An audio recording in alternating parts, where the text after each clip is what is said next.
Halitu chimichukma. All right, so what I'm about to talk about has to do with hunting, farming, the elements, our ways in which we label our creation stories, and the history of the universe from the beginning of time until now, and hopefully within about 10 minutes. So let's get started. Chutta Sia. I am a member of the Choctaw Nation of Oklahoma. Traditionally, our people are hunters and farmers, and the sun is our deity.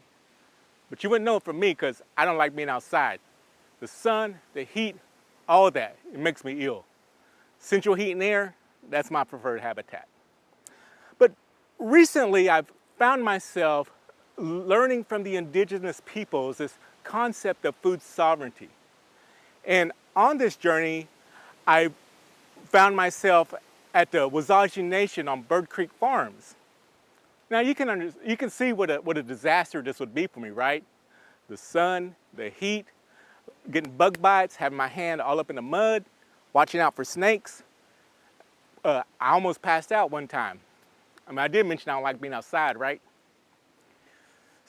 But something interesting happened. It turns out I enjoy being out there on that farm. And it got me wondering, what is it that makes me feel this exhilaration? Could it be that I'm, in research they say that planting foods and having your hand in soil is ways to help boost your mental health. But I thought deeper and wondered if this affected me as a chutta. Perhaps I'm connecting with the land, or I'm connecting with my ancestors, or more than that, I'm connecting with our beginnings, creation itself. So I did some light reading and on these creation stories, and the first thing I noticed is that researchers tend to label creation stories as creation myths. So myth is kind of a loaded word. In one definition, it states that myths are traditional stories that explain natural or social phenomena. The religious historian and philosopher Mircea Eliade, he calls myth a narration of a sacred history.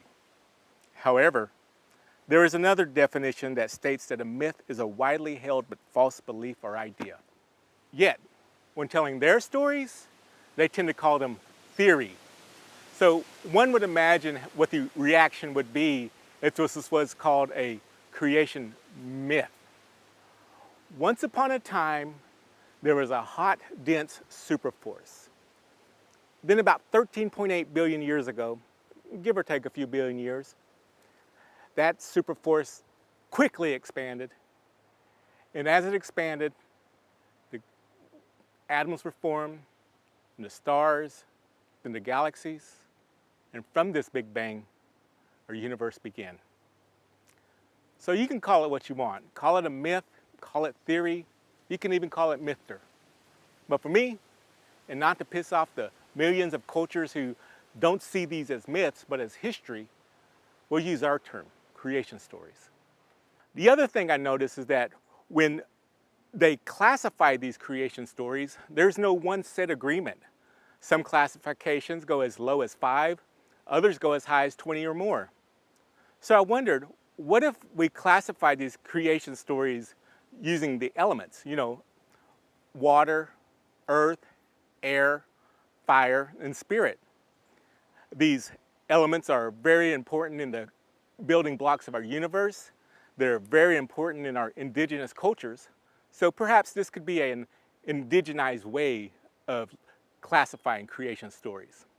So for instance, like with air, we have beings in the sky who fall, and sometimes they're pushed, and some of them even fly.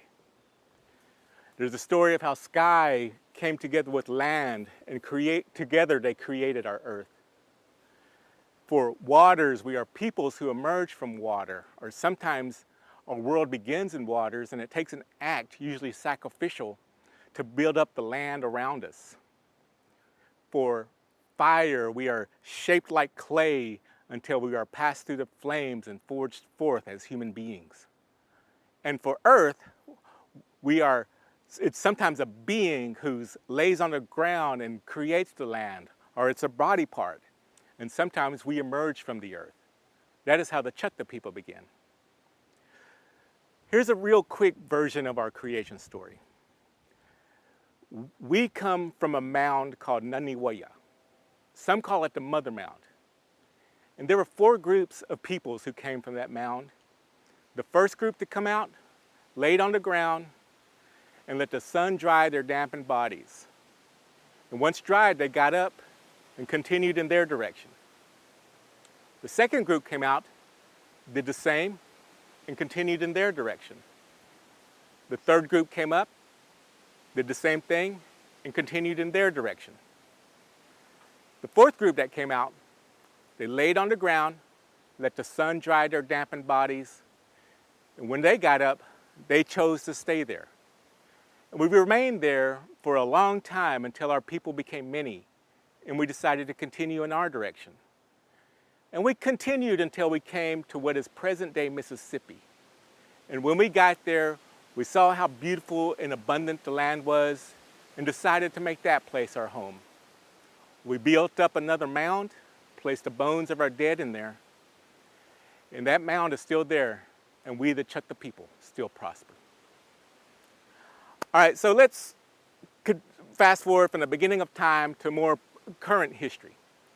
So my grandfather, he had a garden that he grew just about every year. My father, he had a sometimes successful garden.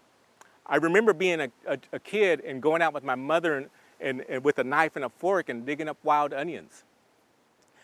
And I have family members who are farmers, and I have family members who are hunters, and I've even gone hunting with them. Of course, I've not shot anything but targets, but still. I remember one time we came home from a hunt and my hookney asked, "Well, did you get anything?" And my cousin responded, "We took a few shots." And under her breath, she responded, "Yeah? Of what?" All right, so one more last thing. Research tells us that the genetics of our ancestors inform who we are today. In other words, our ancestral experiences are passed down to us. But what about the rest? If we are peoples of the elements, perhaps we are a lot closer to our creation than we think. We are peoples of the water. We are peoples of the earth. We are peoples of the air, and we are peoples of the fire. There's another element I mentioned earlier that we haven't talked about, the spirit. And the way I see it, the spirit is our secret origin. The spirit is the root that connects us to the universe, connects us to the elements, connects us to everything. And so me being on that farm, connecting with the land, connecting with my ancestors, is me reconnecting with the spirit. And that's where that exhilaration comes from. So whether we work on a farm, plant a tree, plant a garden, we're out in nature, or being with our family, being with our community, or simply just being, this is what we're doing. We're understanding that the universe is the belly that holds the ancestors. The sun is the fire in the sky that watches over us. The air is the song that sings to us. The water gives us life, and the earth is the mother that feeds and nurtures us. And the spirit that passes through the universe, passes through the elements, passes through our ancestors, passes through you, passes through me, passes through every single being.